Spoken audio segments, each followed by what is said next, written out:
Good morning, great Sunday morning, and happy 4th of July.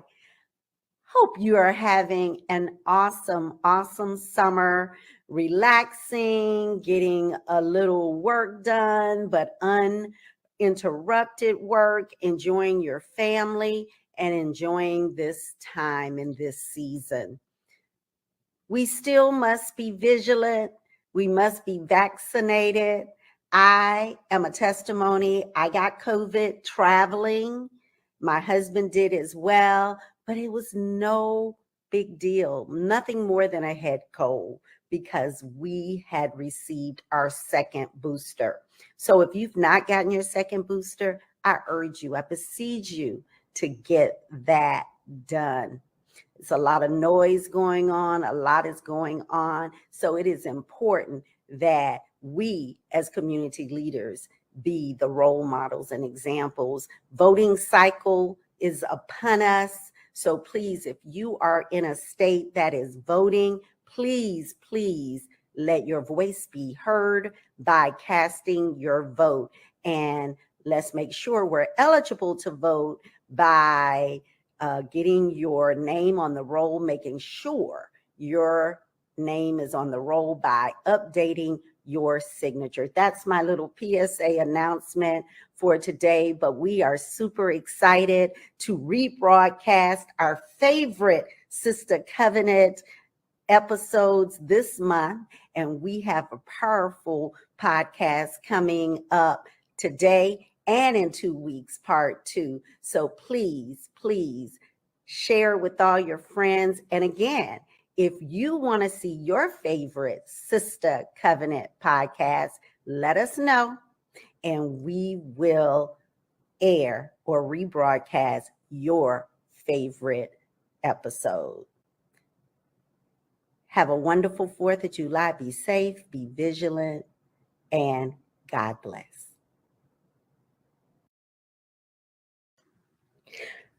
Good morning. Great Sunday morning and happy July 4th. We are at podcast number 20, the 20th episode of the Sister Covenant. To God be the glory. Thank you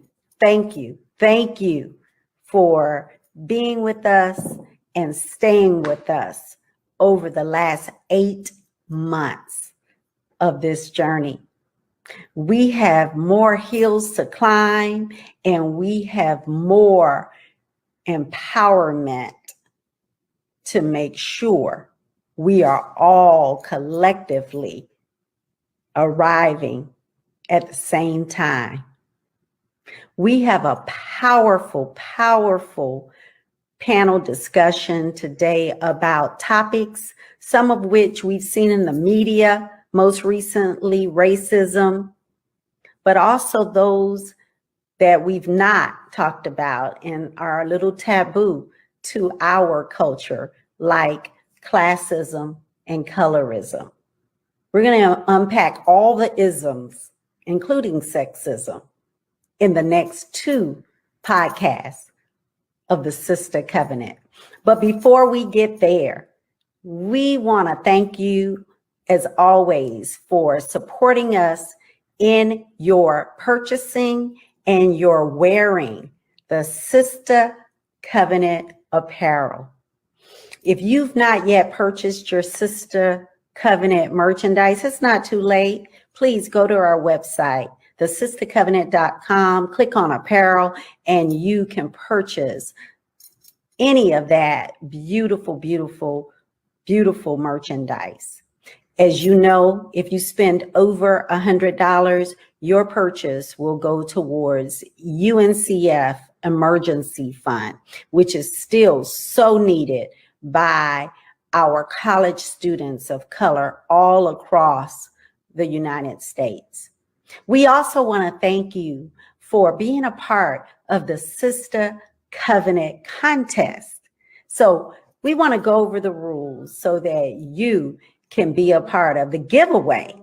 And the rules are sharing our latest Facebook stream, like the one from June 20th that was so powerful, and the one from June 6th about grief and loss, love letters from mom, morning to morning. Subscribe to the Sister Covenant on Apple Podcasts and YouTube. Join our email list on our website. Comment done on that image, which is posted on the Saturday before the Sunday stream. It is just that simple. Now, who is our winner for the July 4th podcast? Drum roll, please. Yay! Chris Smith. I will certainly be reaching out to Chris, and I know she has all of the Sister Covenant apparel, but we will find out what it is she may not have and certainly get that to her. So thank you so much, Chris, for your continued support of the Sister Covenant. So join us in the after conversation, the Sister Circle. Join us for powerful conversation by opening Facebook on your phone or your computer. Search the Sister Covenant, find the groups tab, click on the group title, the Sister Circle, and join the group. It's just that simple. We will have more incentives for you to be a part of the Sister Circle private group.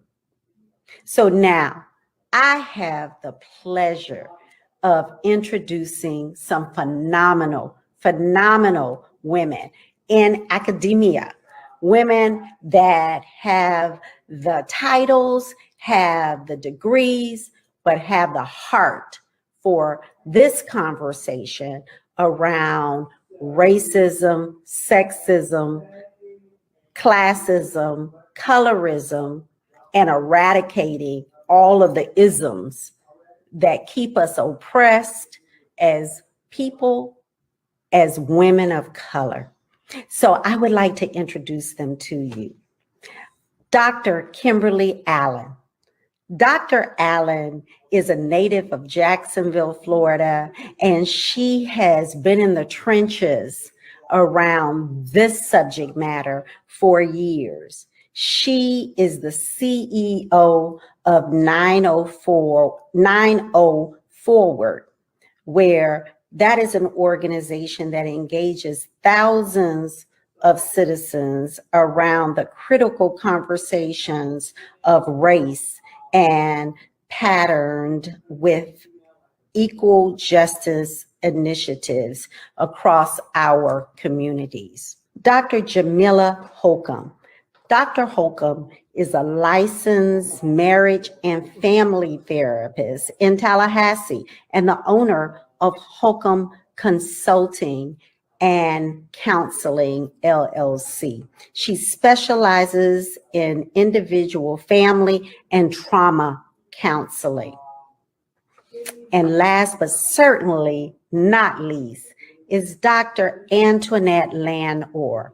Dr. Landor is the associate professor and the Millsap Professor of Diversity and Multicultural Studies in the Department of Human Development and Family Science at the University of Missouri.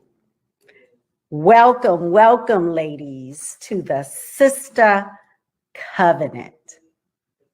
Hello, ladies. Ladies, welcome to the Sister Covenant. How are you? Good. Thanks for having us. Well, yeah. Yeah, pretty good. Well, thank you, ladies. And we have a lot of conversation to have because we are certainly in a place, aren't we? We are certainly in a place in 2021. So I want to give you the opportunity, although we have your bios, I want to give you all the opportunity to tell us who you are, whose you are, and how you got to where you are. So I want to start with Dr. Kimberly Allen from Jacksonville, Florida. Dr. Allen, how did you get to where you are? Tell us who Kimberly Allen is. Well, thank you, Pat, for the invitation and for having me here today. As you said, I'm Kim Allen. I am a Jacksonville native. I went away for a number of years, and I went to school with these two fabulous ladies at different points in time to do our doctorate work, University of Georgia, Florida State University, and then came back home and contributed, dedicated myself to service in a number of ways. I started out in education and education reform, doing data and research for a local nonprofit called the Jacksonville Public Education Fund.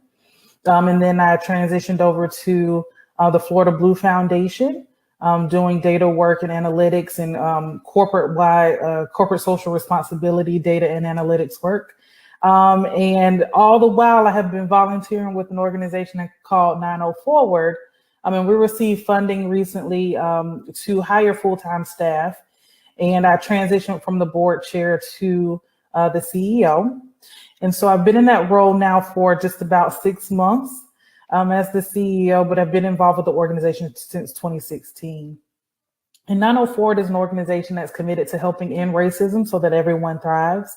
And we do that by helping folks, people, organizations, companies, churches, synagogues, you name it. We want to help any and everybody have conversations about race and racism and its impacts on people in the community and communities of color.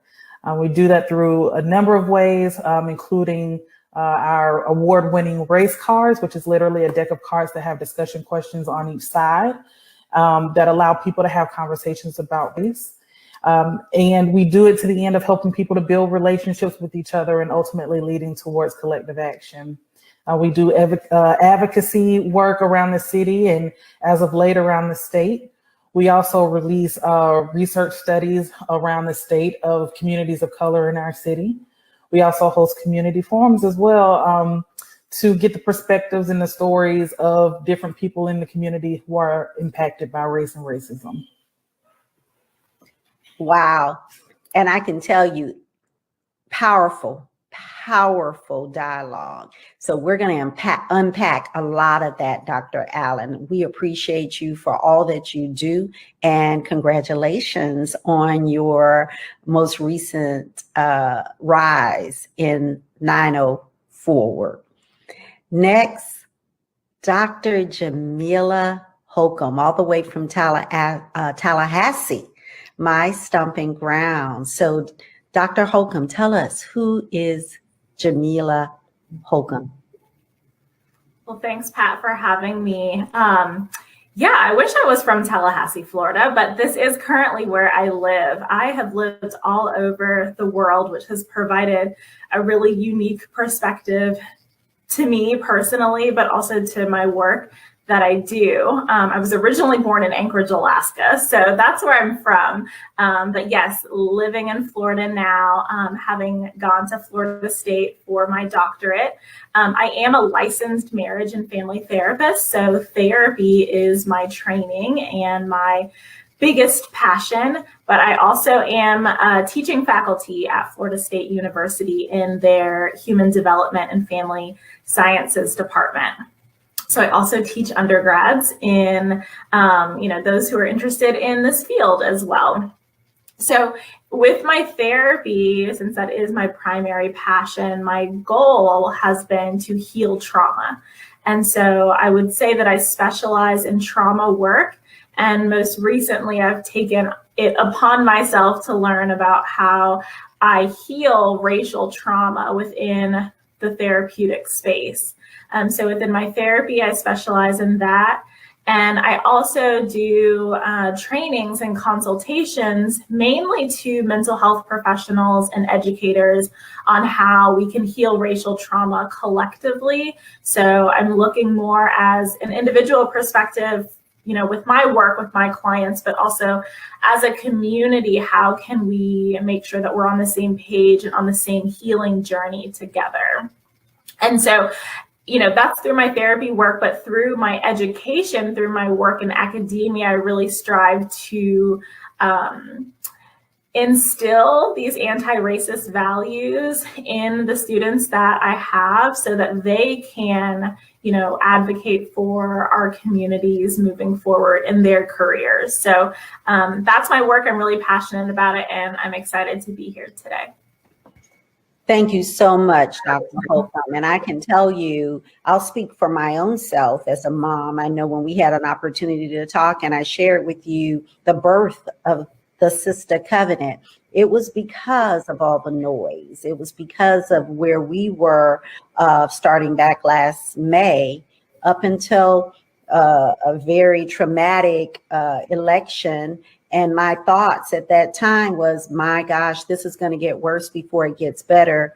And then January 6th happened. Who could have predicted? No one would have ever predicted that we would have gone through any more than what we did back in May when we saw a man, snuffed out his life with someone's knee on his neck for over 9 minutes. No, it couldn't have gotten any worse. But then we lived through the last 6 months and it did get worse indeed. So we thank you for what it is you do. And I'm sure many of us could utilize your services, including this mother of 2 young men on college campuses, one of which is at Florida State. Oh, thanks. Now as we speak. So thank you for that. And we're going to come back and talk a lot about what it is you do and how we can advance and elevate that.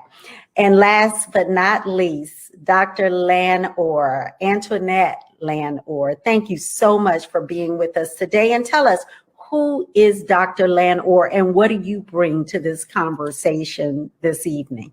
Yeah, so definitely thanks for inviting me. Hello to the audience out there. How are you all doing? So again, I'm Antoinette Landor. I am an associate professor and Millsap professor for diversity and multicultural studies at the University of Missouri. And so one of the things that I'm really excited about is being part of this conversation to talk about these intersections, and we'll definitely get into it a little later. So my work is really looking at these intersections. My research focuses on how racism and colorism, right? So that's discrimination based on your skin tone. So I focus on how that impacts romantic relationships, how it impacts how families parent their children, and also how it impacts our health outcomes, things like self-esteem, depression, anxiety, and the like. And I'm actually a co-founder of the Center for Body Image Research and Policy, and as part of our center, one of the things that we focus on is not just looking at body image in terms of weight and height, but that skin tone, as well as other phenotypic characteristics play a role in how we all look at ourselves and think of our bodies, right? And so one of the interesting stories for me is that I grew up in Southern Louisiana, and if you've ever been to Southern Louisiana, you know it's a whole lot of Cajuns and Creoles. And so for me, my research really birthed out of my own experience of being a light-skinned Black woman in Southern Louisiana. And I can talk about some of those stories too, because I always noticed that I received privilege, for sure, from teachers, from community members across the board, whether they were Black or white or any other race. And I received more privilege than many of my darker skinned peers. And I always thought that this was an interesting thing. And when I was much younger, of course, there was not a whole lot of research done in terms of looking at this area, but I knew that there are so many questions that I was interested in asking about this. And so my work now is asking these questions and trying to figure out, most importantly, how are we going to eradicate not just racism, but colorism as well. Wow. So you just said a lot, and we're going to get to every single aspect and more of what you said, Dr. Lanor. So let's get started. Dr. Allen, I'll start with you. How did we get here? We've talked a little bit about the last 12 months, everything from George Floyd to the insurrection of January 6th to, we could call the roll of all the individuals, and it's almost numbing in a sense that there's so many lives that we could probably call the roll on, that some of which we've probably even forgotten because now it's so I don't ever want to make it normal. It's never normal, but it's so common. It happens so frequently these days. Emmett Till happened 50 years ago, and we can remember that, but so many have happened over the last 5 or 6 years. It's kind of a blur, right? But we know the last 12 months, the trauma, as you indicated, Dr. Holcomb, has just been constant. Before we can even take a breath, it's been more. So how did we get here with the isms of what we are talking about today in your estimation? Well, honestly, Pat, it was long before, unfortunately, even Emmett Till.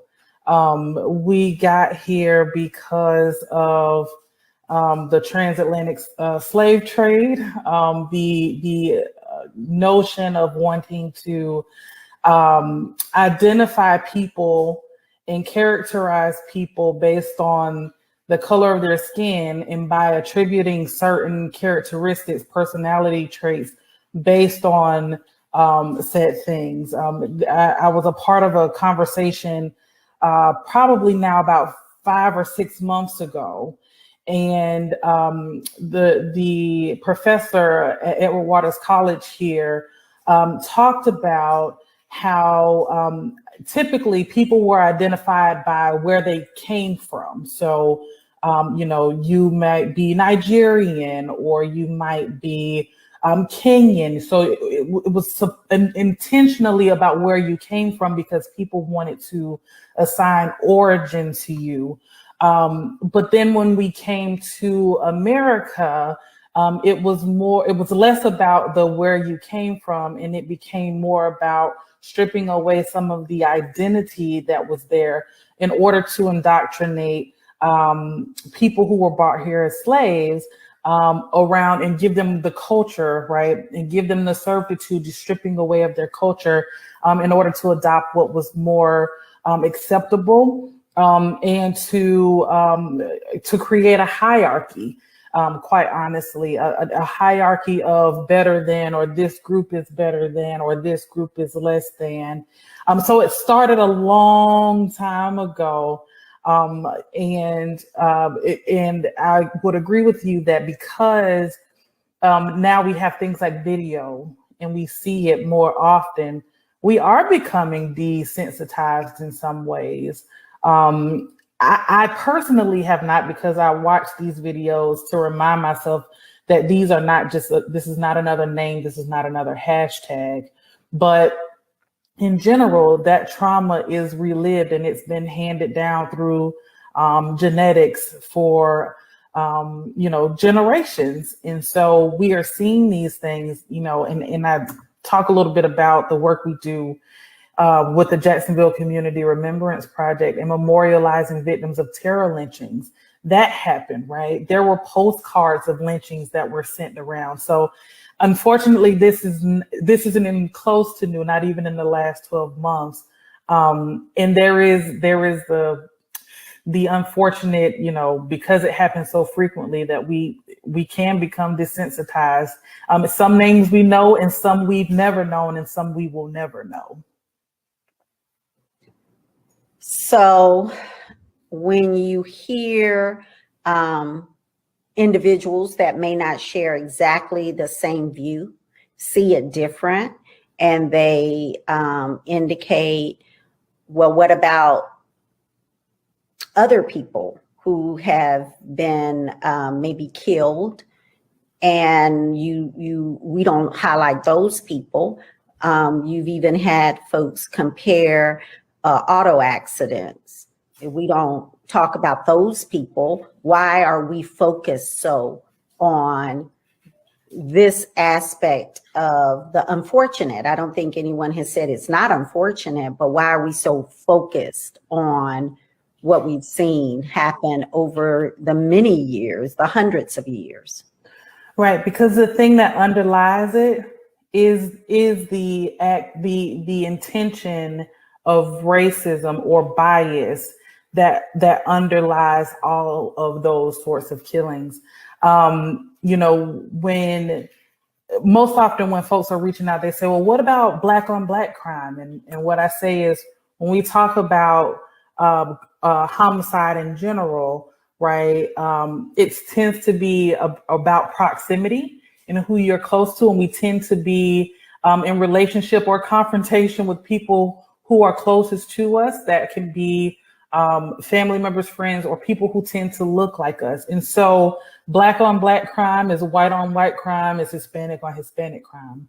But the point that we tend to focus on in the work when we're talking about race and racism and the role that it plays in people losing their lives is when we're encountering police or law enforcement, or when we're encountering citizens who have been deputized in some way, and they are white, and it is a person of color on the other end, those tend not to end well for the person who is being targeted.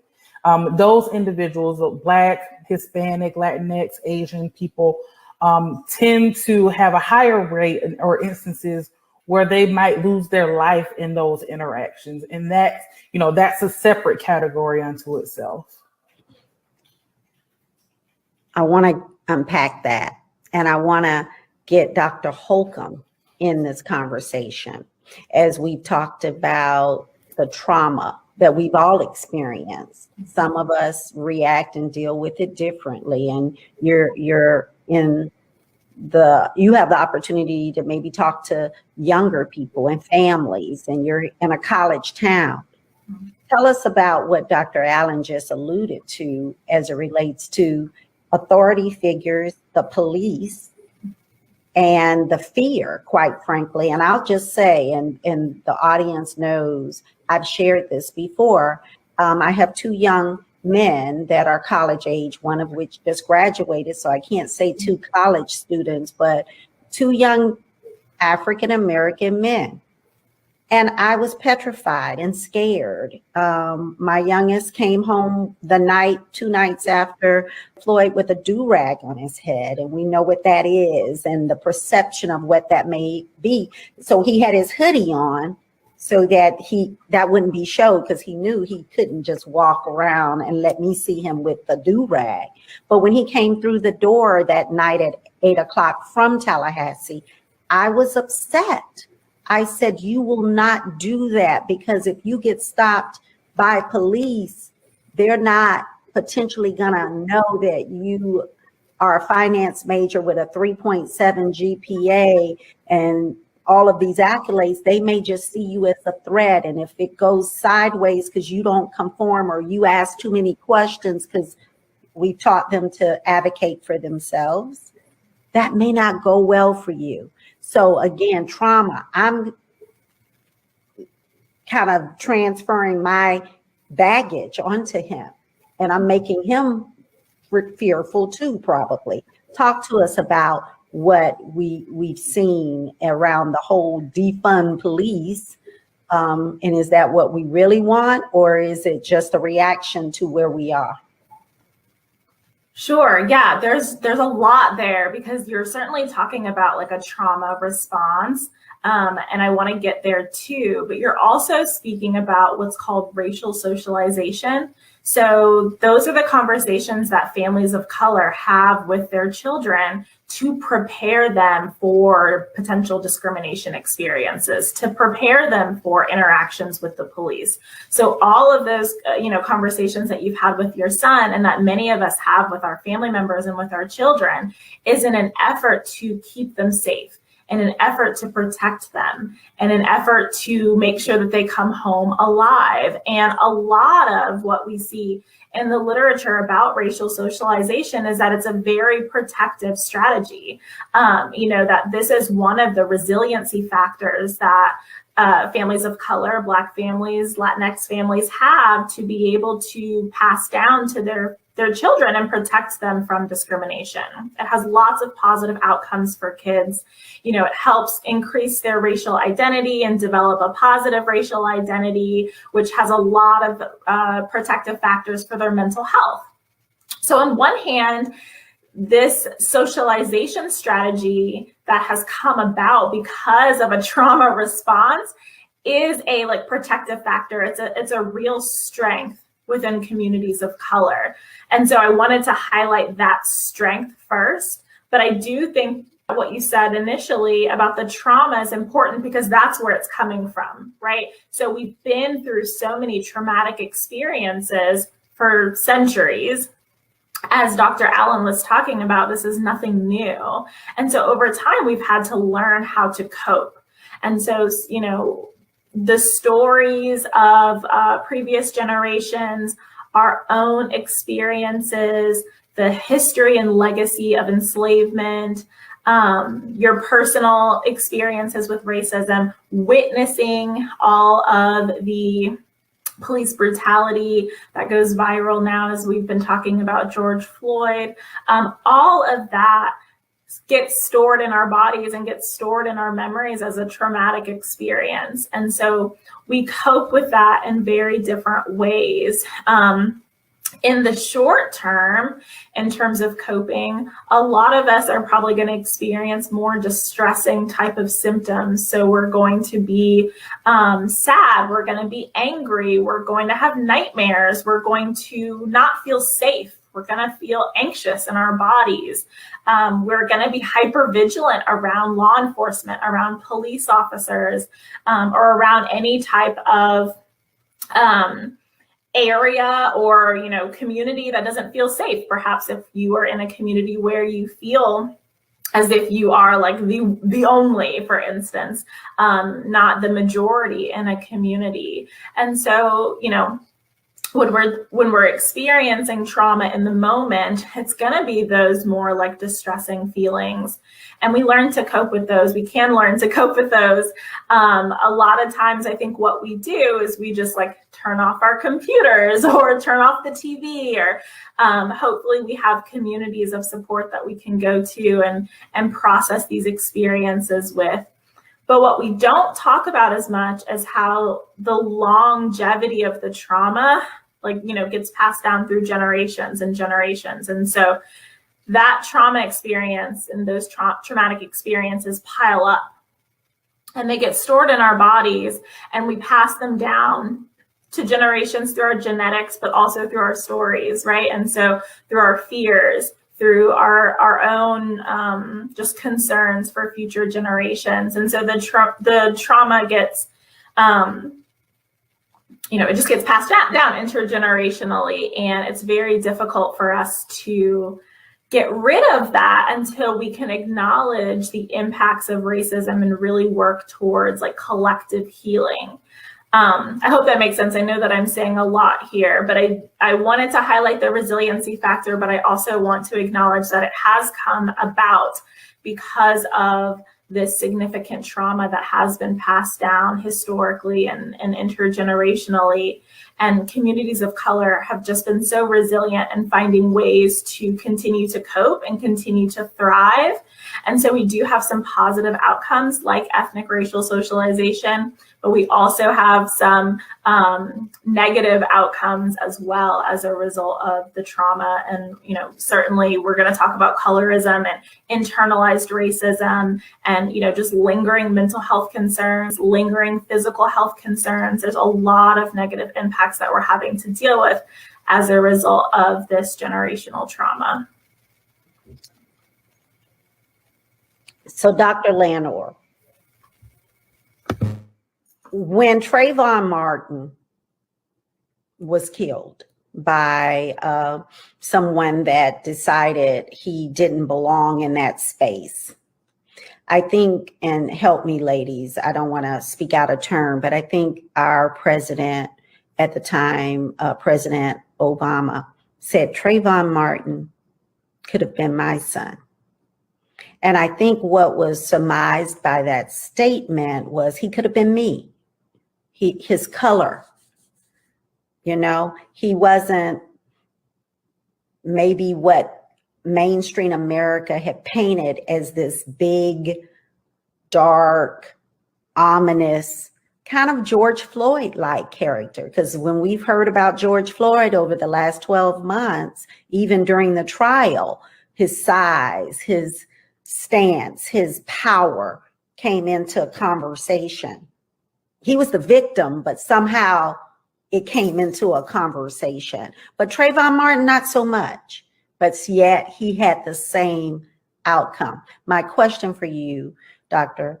Lanor, is colorism in the mainstream, but also in our own culture. How does that play a part to all of what we're talking about?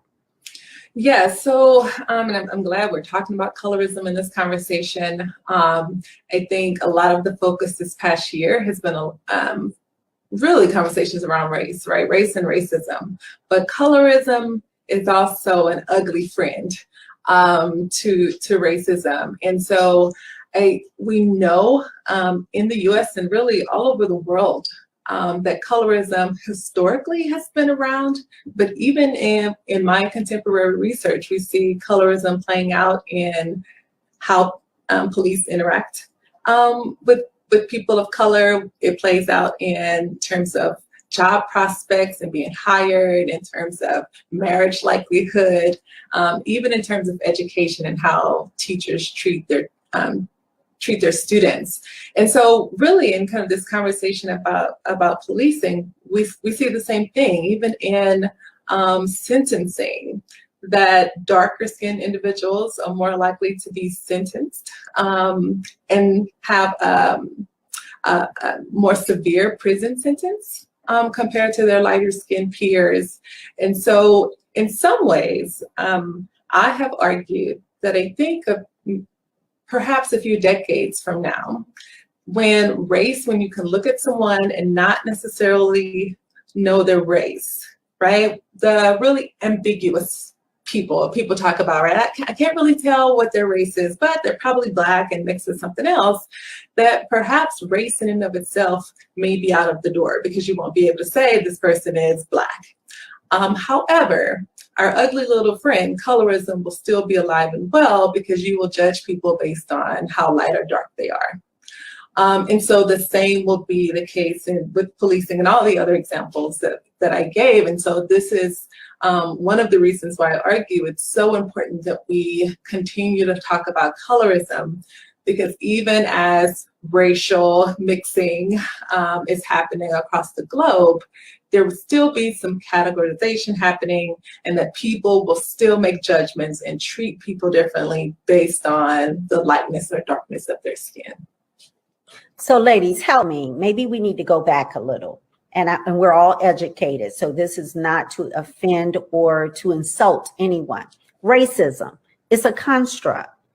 It was, I don't want to say made up, but talk to us a little bit about that, because I then want to go to what you just said, Dr. Lanor, about America, but we've had some of our friends in our European country most recently talk to us about the fact that someone is maybe of a different color tone that is saying they were discriminated against within the family, the royal family.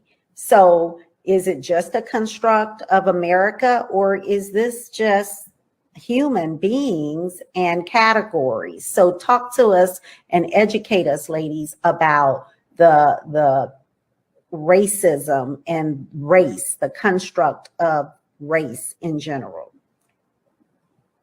Anybody? Yeah, go ahead.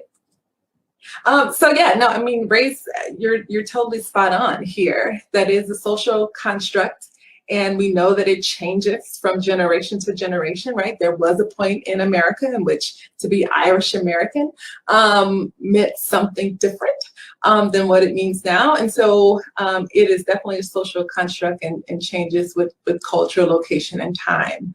And I think one of the things that we have to recognize, particularly as Americans, is how racism, the conversations around George Floyd spread all over the world, right? And so you saw in Europe and in all parts of the world, folks were protesting, right? People of color, Black folks, were also protesting and saying that their experiences are similar to that of Black people in America. And so it is not by happenstance, because we know that when we think about white supremacy, it's not necessarily just an American issue, that it's really a global thing. I think, Kim, we're going to say something. Yeah, and honestly, Antoinette, I thought a little bit about your research, but even thinking about, like geishas as an example, right? Who bleach their skin. That is an Asian culture with the lightening of skin. There is something to be said about across the world, how the value of lighter or fairer skin has seeped into the cultures across the world as more acceptable. And in addition to that, Black people from Africa were not just transported here or enslaved here in America only. They were dispersed throughout the world. And so the hierarchy, the natural hierarchy that took place from being transplanted from or being taken from your land of culture and familiarity to coming into a place that is not your own, that whatever your culture is or was not acceptable. And so in order to, in some way learn or be accepted, whatever, and I put that in air quotes, is to adapt whatever this culture says is acceptable, is beautiful, is, right. So I just wanted to throw that out there. So Spike Lee was a little ahead of his time back in the early 90s, I believe, or maybe it was the late 80s. I don't remember. There was a little movie called School Days, and we may all remember that. I certainly do. I had just graduated from Florida State University. And we're going to talk about it, ladies. The jigaboos and the wannabes, the good hair and the bad hair. That's within the African American community. If you want to kick us off, Dr. Lanor, talking about that, and let's talk about it. Let's roundtable talk about. Yeah. So we're thinking about Spike Lee, but even today, the conversation is around In the Heights. So have you guys heard of this this debate that's going on? In the Heights, which is a movie that is coming out on HBO Max, and it is a Afro-Latina movie. And so a lot of the concern about the movie from audience members is that all of the cast are pretty much light-skinned Latino, Afro-Latina actors and actresses. And people are questioning, well, where are the darker skinned folks in this story? And so I think, one of the things that I love to say is that when we talk about racism, colorism, we know racism is alive and well, right? Given kind of what has been going on, and people are more attuned to it. But so is colorism in our media, and In the Heights and the conversation that's happening around that movie is similar to what we saw with Spike Lee, and through the years when we look at magazines lightening actresses' skin tone, and even when you think about, I wrote a paper about Nina Simone and the conversation and the debate that happened when Zoe Saldana played Nina Simone, and she darkened her skin and even had a prosthetic nose on. And so one of the things that we have to recognize is how colorism is continuing in our lives and continue to impact us.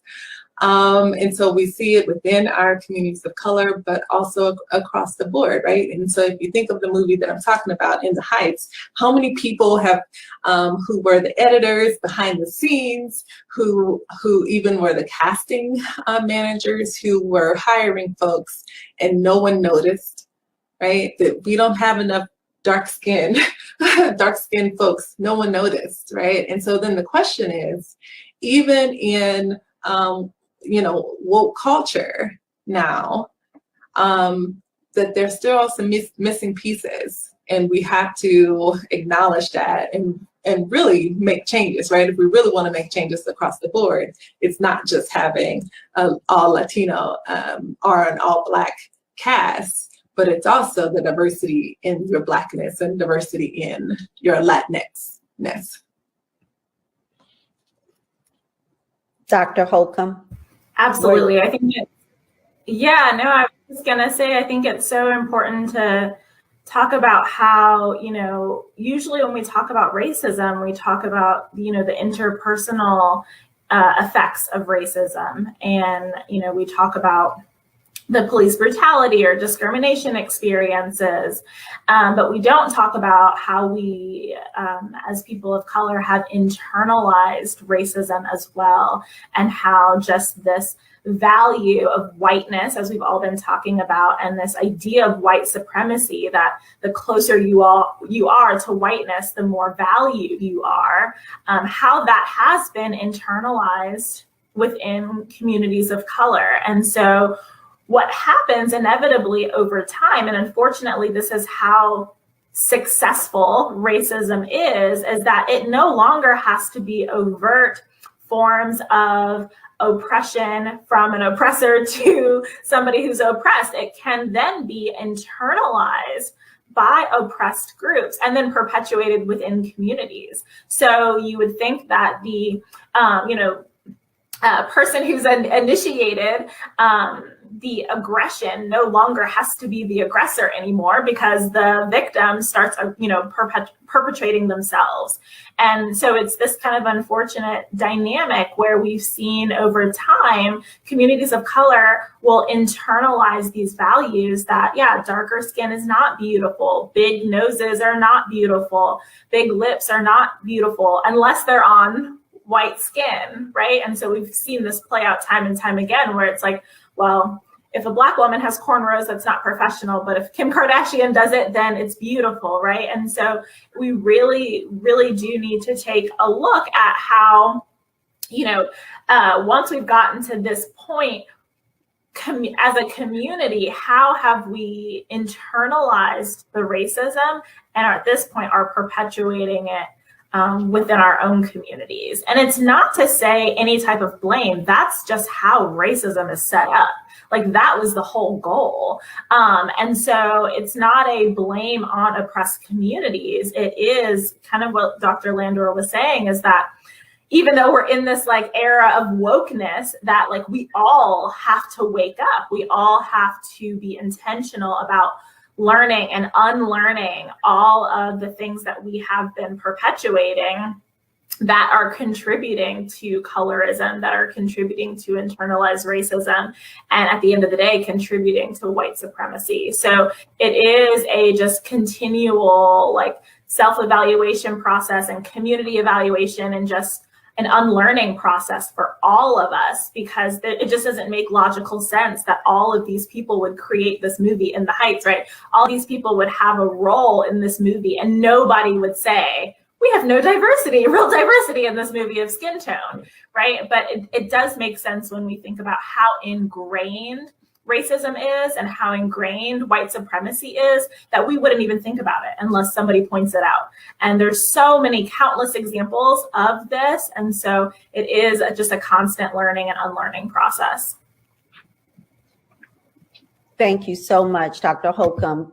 Dr. Allen, so race cards, 9-0 forward, the work that you're doing and you've been doing, how do we have the necessary conversations, not just pointing fingers at them, whoever them are, them can be anybody, but us? How do we own it? we are about empowering women, especially women of color. So not just Black women, not just Latina women, not just Asian American women, but women of color. How do we have the necessary conversations about what we're talking about right here to move this needle? Because we've been talking about it for a minute. This isn't new. As Dr. Landor said, it happened before the 90s. And now everything's kind of chic, and it's kind of cool to be Black, right? It's cool to have that card, but do we really feel valued and beautiful internally? And how are we having that conversation, not just with the broader audience, but with ourselves? I think exactly what you said is right. We have to have the conversation with ourselves.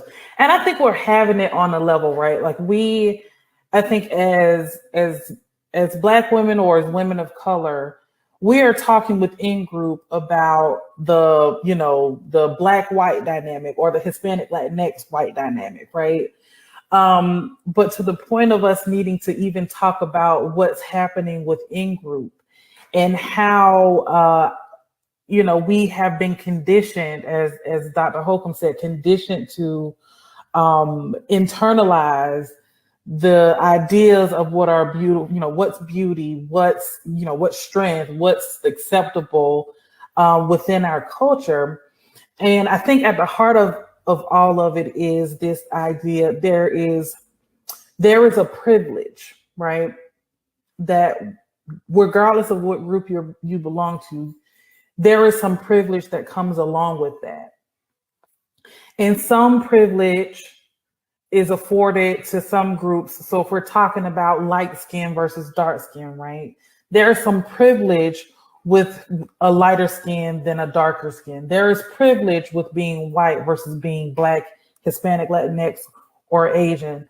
And it's up to us to have the conversations about whatever that privilege comes with and begin to unpack it. And honestly, acknowledge it. I don't think we should hide from the fact that we all have some sort of privilege. The four of us sitting on this call have a certain type of privilege, a certain level of privilege that other women who look like us from where we come from in all different places may not have. Privilege is not a bad thing, but it's what you do with your privilege, right? That really, that counts, right? Do you use it to advocate for other people who are not where you are? We're talking about the movie In the Heights. As a lighter skinned Latino or Latinx person in that film, did you recognize that you had the privilege of being in this film because your skin was fair? Did you advocate for darker skinned Hispanic or Latinx folks? And we don't know that, right? Somebody may have raised it and they might have just been like, oh no, we're gonna go with it, right? But that's why representation is so important. That's why privilege is important, because sometimes the person with the privilege is the one who folks will listen to. If I come in and say, hey, you know what? I didn't really get a fair shake at X, Y, or Z. And it coming from me, it might not be accepted. But perhaps there is an Antoinette there, or perhaps there is a Pat there, or perhaps there is a Jamila there who can say, hey, you know what? She really didn't get a fair shake. And so I'm going to use my privilege in this space to highlight that someone else will listen to. And I think that's the conversation that we should have, is how can we each lean into the privilege we have, and not to strip it away. I don't think anybody wants to strip it away, but how do we use the privilege we have coupled with the power that we have, right? And how do we combine that power to make lasting impact? But that has to come with some real honest and transparent conversations about where the privilege lies, who has it that knows they have it and they're not using it the way that it should be used, who has it and they don't recognize that they have it and just need to be taught how to use it, and who just is, has it and they don't care and they'll never use it, right? Because there are those folks too. But for the folks who are willing to come to the table and have the conversation, it's up to us to talk about it. Wow. Amazing. Amazing woman doing amazing work. And together, we're going to make the difference. We're stronger together. I am so very excited today to speak with a new friend that I have made, Dr. Mai Kingsley. Dr. Kingsley, and I affectionately call her Dr. Mai, is the founder of the Duval Democratic Asian Pacific Caucus, and she is an educator for the last 30 years with Duval County Public Schools. Good morning, Dr. Mai. Good morning, Pat. How are you? Thank you for being my new friend. Thank you for coming and gracing us here at the Sister Covenant. We are so excited to sit down and talk and just kind of, have conversation about where we are.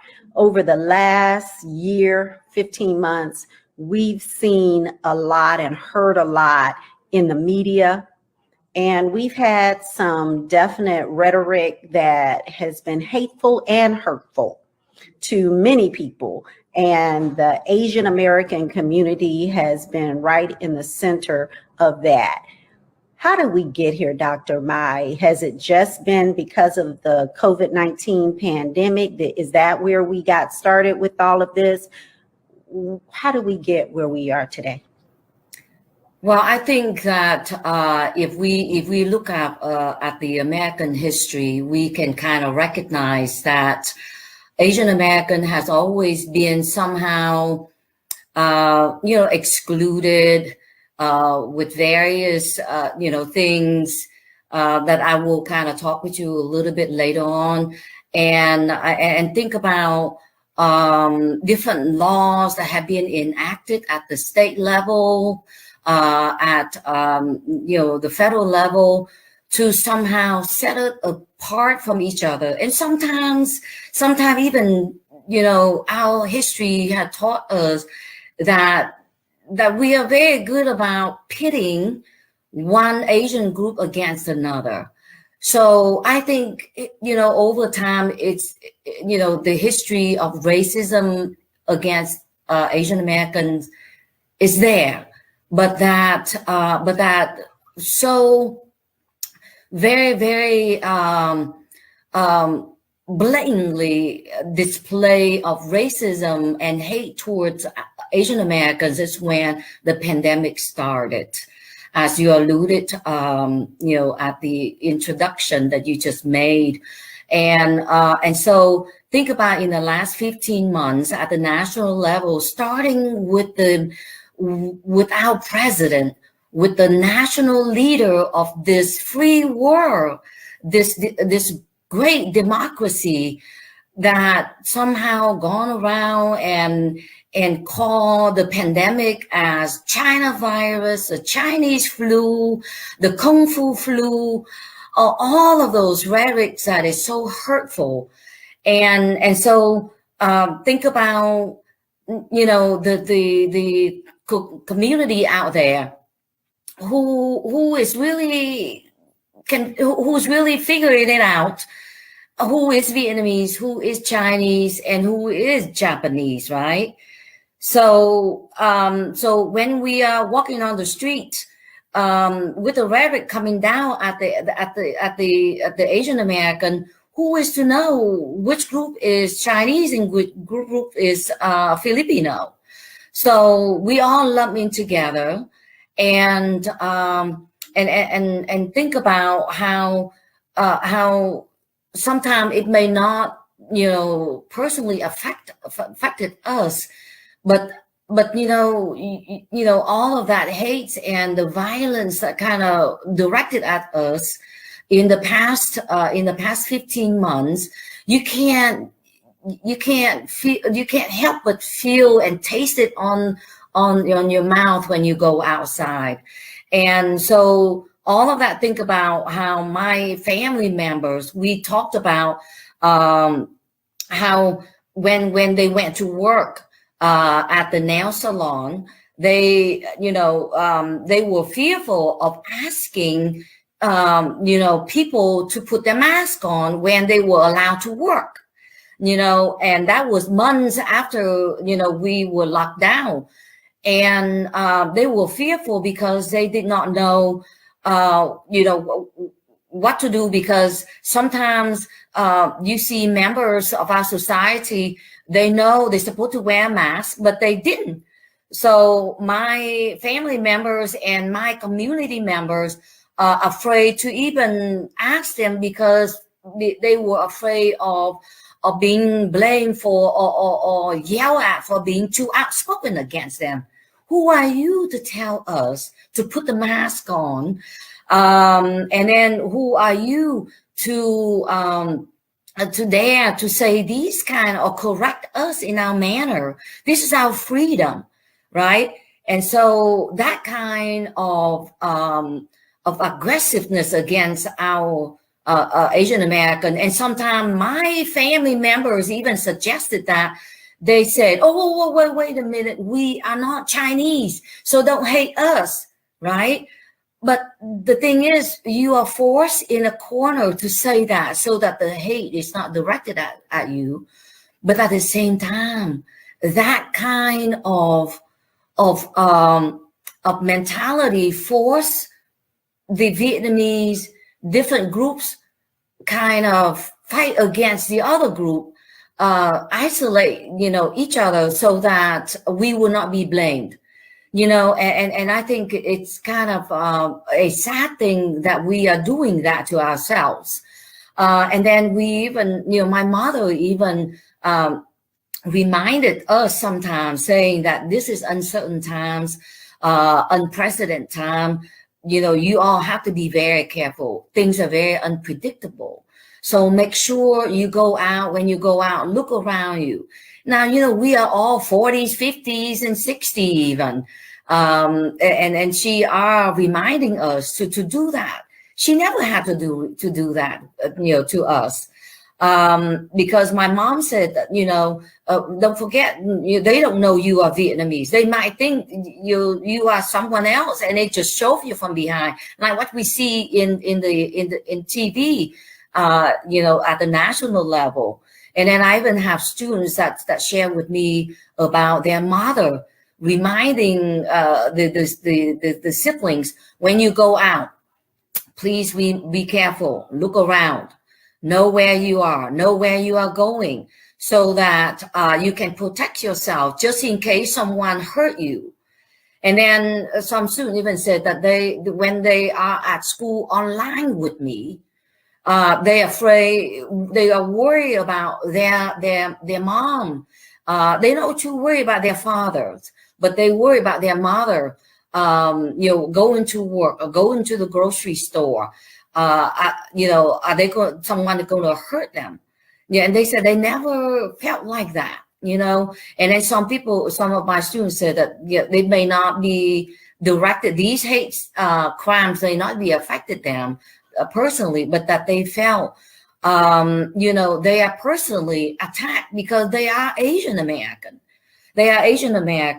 So, sometimes, for me, I think that one time I was going to the local grocery store here. I was asking this man about a meat cut. And the man was just coming at me. He was so mad. He literally lied to me. He said, no, we don't do that here. And then I think that he may have thought that I did not speak enough English. And then later on, as I was walking away, and then he saw my husband walking with me, and I was talking to him and said, I'm going to share this to the customer service at the front. And then the man came back out and was just calling out my name and tried to fix the problems. But then when I could not hear what he was saying to me, and I said, I'm sorry, but I can you repeat? I did not hear what you are saying.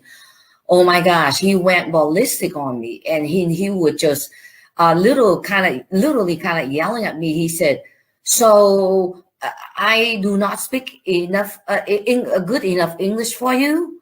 And he would just mad at me. And I could feel the rage in him. And so I back away very fast and just kind of give me a safe space away from him.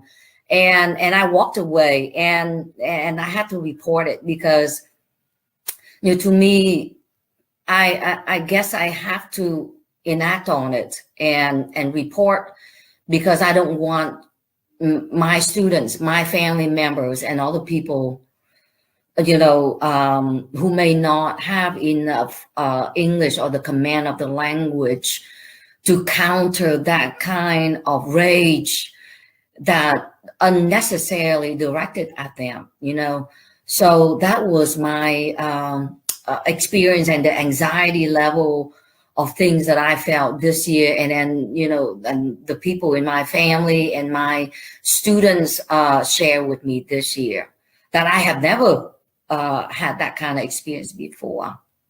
Dr. Mai, you've said so much that I really want to unpack, but one of the things that struck me most, and my audience knows this, is the feeling.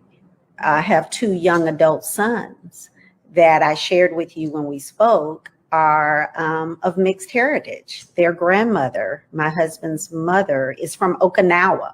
So my sons obviously are Black and some percentage of Japanese, and my mother's father was Caucasian. So I affectionately refer to them as the little United Nations of background.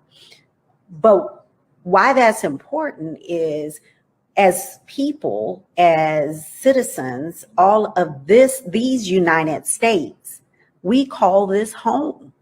And this is our home, for good or bad, to make it better, right? We shouldn't have to feel in fear of who we are because we came to this country, whether you came 50 years ago or whether you came 400 years ago, as it was in my ancestors. But still, my sons, during the George Floyd situation, I was fearful that they would be traveling back and forth from college towns to home, and I was fearful for them. And that's what I heard you say. Your mother, at your age, probably a little older than my college age sons, right? She was fearful for you because of the hate crimes that have occurred across our country. So how have you and other Asian Americans, regardless of your background, whether it's Chinese, Japanese, Vietnamese in your case, how have you come together to hopefully help this situation? I think that, at the start, it's always the conversations at the table, the dinner table, where we intimately share our anxiety, our feelings of somehow being scapegoated, or sometimes maybe just trying to understand, unpacking of what's going on around us, as we are still busy, me teaching, in being the front line, in person and online at the same time, and my family members who are working in nail industry and some other in the health industries, and so when we talking about all these things that happening around us at our dinner table or in our living room, we share our concerns, and so that we can become more aware of things. And then I also, with my students, I encourage them to talk with each other, talk with their family members, And then if appropriate, talk to the community members. And I think that talking, and sharing with friends at the community level, so that the community members understand the challenges that we are individually experiencing. Sometimes sharing conversations like that, it makes it, I guess, more humanizing to the community members, that it is not just a story that is shared in Chinatown, in New York, or in San Francisco, or in Little Saigon in LA, on CNN or some other news outlet like Washington Post. It is make it here. So what happened is that we make these kind of conversations very current. And I was able to also get with my Asian American organizations here in town, and then got involved with the Asian Against Asian Hate. It's a rally. It was a rally that was in months planning for that. That happened in April. And then we also had a follow-up on the rally with the town hall meeting at UNF, and also be open-minded to share what you are going through with different organizations. For example, I was asked to talk on the Duval Democratic Party podcast here in town. And so that would broadcast it and share with our viewers, and so that the community members know what to do to help us, and what can we do to also in turn to collaborate, to find solutions with our with our community members and our collaborators. And that's how, one story led to the other, that led me to talk with the 904 ward, locally with Dr. Kimberly Allen, and then eventually to you, the sister covenant, to the podcast that you are doing today, because sometimes being silent is not enough. And then, when we are on this a podcast like this, or some other some other organization, 904 ward, I try to be cognizant about not just me talking, but sharing the stories of other people. But sometimes talking about somebody is not enough. Inviting, my Indian friends, inviting my Chinese friends, inviting my Filipino friends, inviting my Korean friends, all different organizations, because, Asian Americans is a very complex, community. It's a very, very diverse diaspora in our city. So to me, we have to do it like that, because, and I know for my involvement with the community members here in Jacksonville since 1988, I realized that,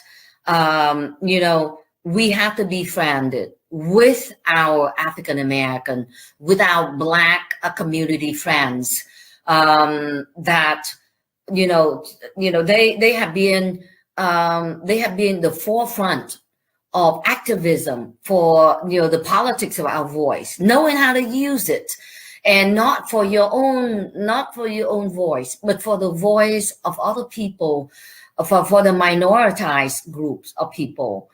And not only that, for age groups, for gender groups, and for other, able groups, right? And so I think that it's so important. It is so important that we have to work together. We have to work together because I think that if we look through our history, our American history, Asian American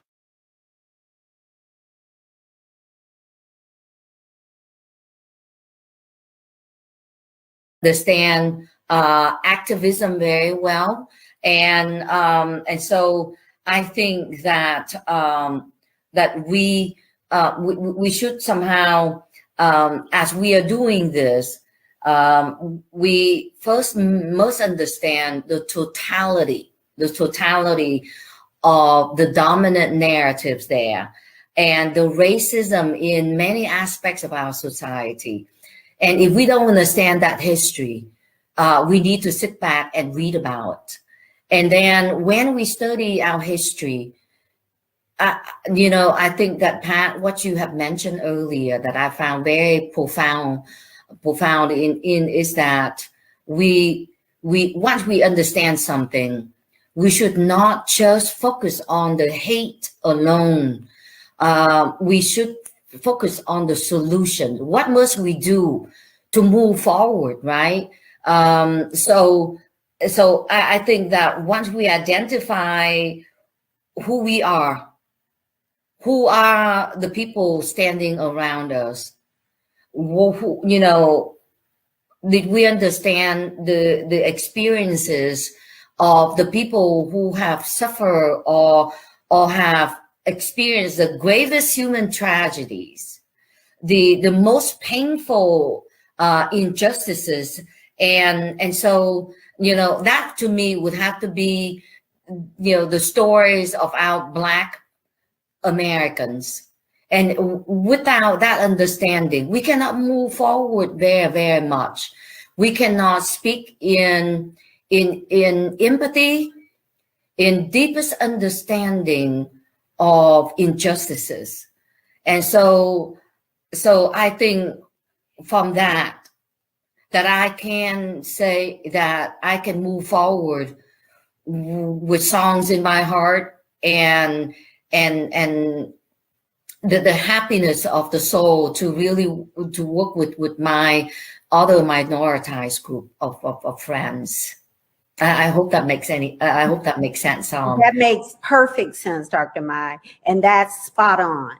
That's why we're having this conversation, and it cannot be a one and done. It has to be continuous. We have to bring in other backgrounds, our brown sisters from our Hispanic and Latino communities, our Indian communities, certainly our Black sisters, and just like in the Asian American community, our Black sisters don't all come from Africa. Some of them come from the Caribbean. Some of them come from other. We all arrive at the same time to push each of us and lift us as we move forward. And Yes. people like you, Dr. Mai, who've been in the trenches for 30 plus years, for me, and for all of us, we will make a difference because we're stronger together. So I am just so happy that we've had a start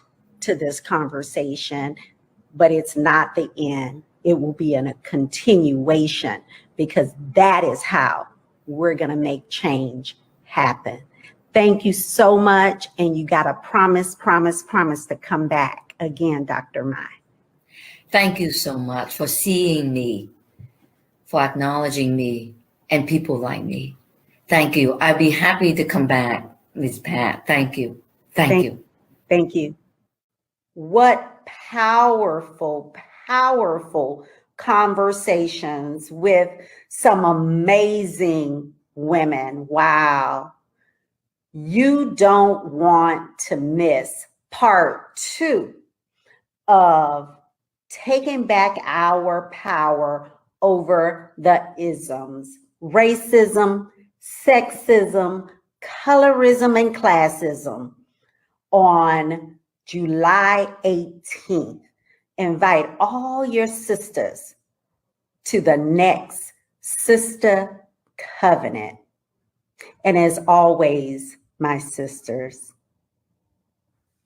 be bold, be brilliant, You are all beautiful and brave, and be blessed. Have a wonderful 4th of July and be safe.